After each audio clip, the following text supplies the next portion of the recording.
எல்ரா இயக்கத்துல நடிகர் தனுஷ் கடந்த 2013ஆம் ஆண்டு முதல்ல முறையா ஹிந்தியில வெளியான ராஞ்சனா படத்துல நடிச்சு அறிமுகமாக இருந்தாரு. முதல் நாளே அந்த படம் பாலிவுட்ல 5 கோடி ரூபாய் வசூலை ஈட்டி பாக்ஸ் ஆபீஸ்ல சாதனை படைச்சிருந்துச்சு. கோலிவுட்ல இருந்து ஒரு நடிகர் பாலிவுட்டுக்கு சென்று நடித்த முதல் இந்தி படம் சுமார் 100 கோடி வசூல உலகளவுல ஈட்டி சாதனை படைச்சது. அந்த படத்தை தொடர்ந்து அமிதாப் பச்சனுடன் இணைந்து பால்கி இயக்கத்துல ஷமிதா படத்துல நடித்தாரு தனுஷ்.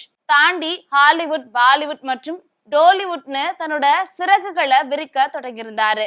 பேன்வெல் நடிகராவே மாறிட்டாரு அப்படின்னு தான் சொல்லணும். இந்த ஆண்டு தெலுங்கு இயக்குனரான சேகர் கமுலா இயக்கத்துல வெளியான குபேரா திரைப்படம் தமிழ்நாட்டை விட ஆந்திரா மற்றும் தெலுங்கானாவிலேயே சிறப்பாக ஓடி 100 கோடி வசூலை ஈட்டியது.